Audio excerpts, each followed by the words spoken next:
The Gift of the Magi by O. Henry. $1.87, that was all, and 60 cents of it was in pennies. Pennies saved 1 and 2 at a time by bulldozing the grocer and the vegetable man and the butcher until one's cheeks burned with the silent imputation of parsimony that such close dealing implied. 3 times Della counted it. $1.87, and the next day would be Christmas. There was clearly nothing to do but flop down on the shabby little couch and howl, so Della did it, which instigates the moral reflection that life is made up of sobs, sniffles, and smiles, with sniffles predominating. While the mistress of the home is gradually subsiding from the first stage to the second, take a look at the home. A furnished flat at $8 per week, it did not exactly beggar description, but it certainly had that word on the lookout for the mendicancy squad. In the vestibule below was a letter box into which no letter would go, and an electric button from which no mortal finger could coax a ring. Also appertaining thereunto was a card bearing the name Mr. James Dillingham Young. The Dillingham had been flung to the breeze during a former period of prosperity when its possessor was being paid $30 per week. Now, when the income was shrunk to $20, though, they were thinking seriously of contracting to a modest and unassuming D. But whenever Mr. James Dillingham Young came home and reached his flat above, he was called Jim, and greatly hugged by Mrs. James Dillingham Young, already introduced to you as Della, which is all very good. Della finished her cry and attended to her cheeks with the powder rag. She stood by the window and looked out dully at a gray cat walking a gray fence in a gray backyard. Tomorrow would be Christmas Day, and she had only $1.87 with which to buy Jim a present. She had been saving every penny she could for months, with this result. $20 a week doesn't go far. Expenses had been greater than she had calculated. They always are. Only $1.87 to buy a present for Jim, her Jim. Many a happy hour she had spent planning for something nice for him, something fine and rare and sterling. Something just a little bit near to being worthy of the honor of being owned by Jim. There was a pier glass between the windows of the room. Perhaps you have seen a pier glass in an $8 flat. A very thin and very agile person may, by observing his reflection in a rapid sequence of longitudinal strips, obtain a fairly accurate conception of his looks. Della, being slender, had mastered the art. Suddenly she whirled from the window and stood before the glass. Her eyes were shining brilliantly, but her face had lost its color within 20 seconds. Rapidly she pulled down her hair and let it fall to its full length. Now there were 2 possessions of the James Dillingham Youngs in which they both took a mighty pride. One was Jim's gold watch that had been his father's and his grandfather's. The other was Della's hair. Had the Queen of Sheba lived in the flat across the air shaft, Della would have let her hair hang out the window some day to dry just to depreciate Her Majesty's jewels and gifts. Had King Solomon been the janitor with all his treasures piled up in the basement, Jim would have pulled out his watch every time he passed just to see him pluck at his beard from envy. So now Della's beautiful hair fell about her rippling and shining like a cascade of brown waters. It reached below her knee and made itself almost a garment for her, and then she did it up again nervously and quickly. Once she faltered for a minute and stood still while a tear or two splashed on the worn red carpet. On went her old brown jacket, on went her old brown hat. With a whirl of skirts and with the brilliant sparkle still in her eyes, she fluttered out the door and down the stairs to the street. Where she stopped, the sign read, Madame Sofroni, hair goods of all kinds. One flight up Della ran and collected herself, panting. Madame, large, too white, chilly, hardly looked the Sofroni. Will you buy my hair? asked Della. I buy hair, said Madame. Take your hat off and let's have a sight at the looks of it. Down rippled the brown cascade.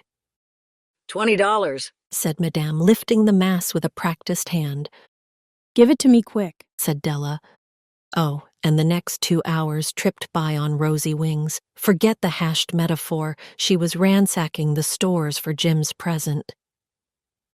She found it at last. It surely had been made for Jim and no one else. There was no other like it in any of the stores, and she had turned all of them inside out. It was a platinum fob chain, simple and chaste in design, properly proclaiming its value by substance alone and not by meretricious ornamentation. As all good things should do, it was even worthy of the watch. As soon as she saw it, she knew that it must be Jim's. It was like him, quietness and value.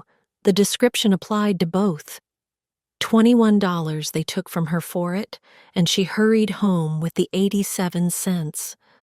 With that chain on his watch, Jim might be properly anxious about the time in any company. Grand as the watch was, he sometimes looked at it on the sly on account of the old leather strap that he used in place of a chain. When Della reached home, her intoxication gave way a little to prudence and reason. She got out her curling irons and lighted the gas, and went to work repairing the ravages made by generosity added to love, which is always a tremendous task, dear friends, a mammoth task. Within 40 minutes, her head was covered with tiny, close-lying curls that made her look wonderfully like a truant schoolboy. She looked at her reflection in the mirror long, carefully, and critically. If Jim doesn't kill me, she said to herself, before he takes a second look at me, he'll say I look like a Coney Island chorus girl. But what could I do? Oh, what could I do with $1.87? At 7 o'clock, the coffee was made and the frying pan was on the back of the stove hot and ready to cook the chops. Jim was never late. Della doubled the fob chain in her hand and sat on the corner of the table near the door that he always entered. Then she heard his step on the stairway down on the first flight, and she turned white for just a moment.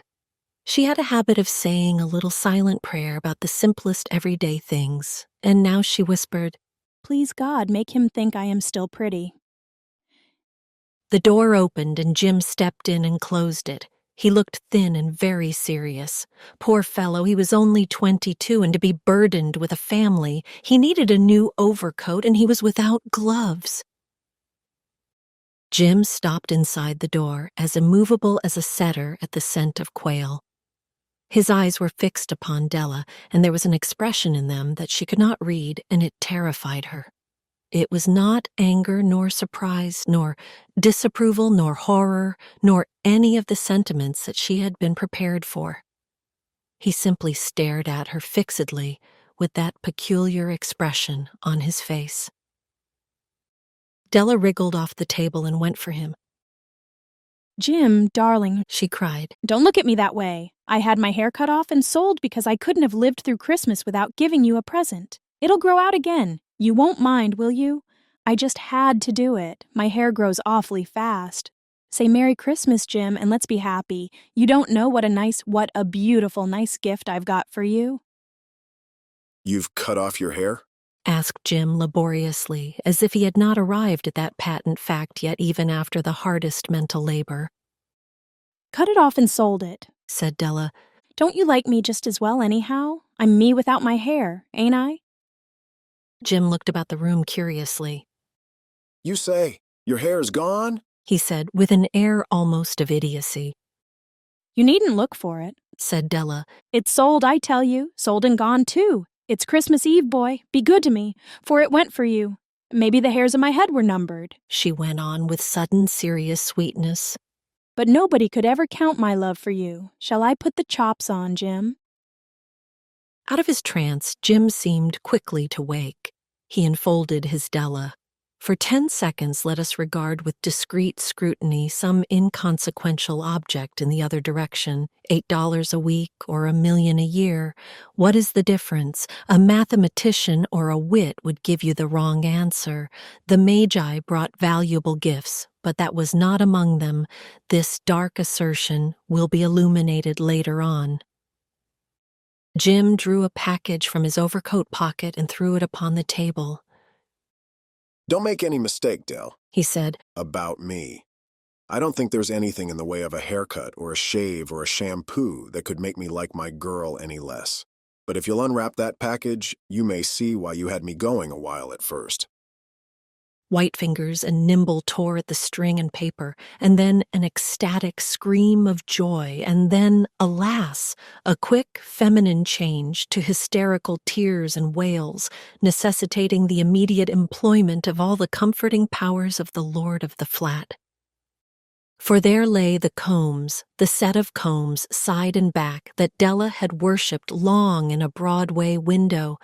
Beautiful combs, pure tortoiseshell with jeweled rims, just the shade to wear in the beautiful vanished hair. They were expensive combs, she knew, and her heart had simply craved and yearned over them without the least hope of possession. And now they were hers. But the tresses that should have adorned the coveted adornments were gone.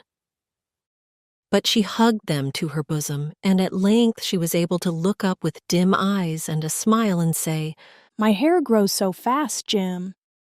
and then Della leaped up like a little singed cat and cried, Oh, oh. Jim had not yet seen his beautiful present. She held it out to him eagerly upon her open palm. The dull, precious metal seemed to flash with a reflection of her bright and ardent spirit.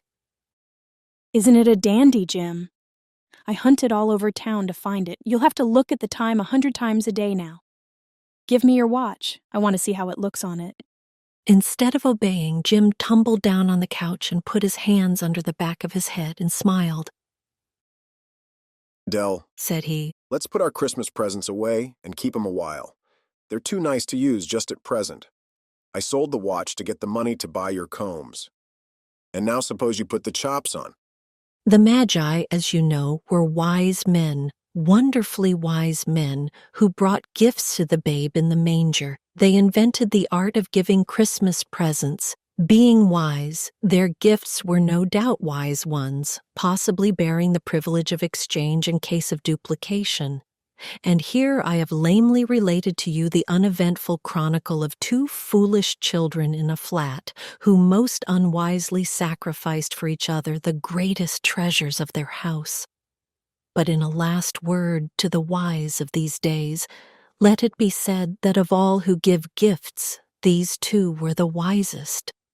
Of all who give and receive gifts, such as they are wisest, everywhere they are wisest. They are the Magi. The end. This concludes this reading of The Gift of the Magi by O. Henry. If you enjoyed this reading, please like and subscribe. To support our work or listen ad-free, visit aireadtome.com. Thanks for listening.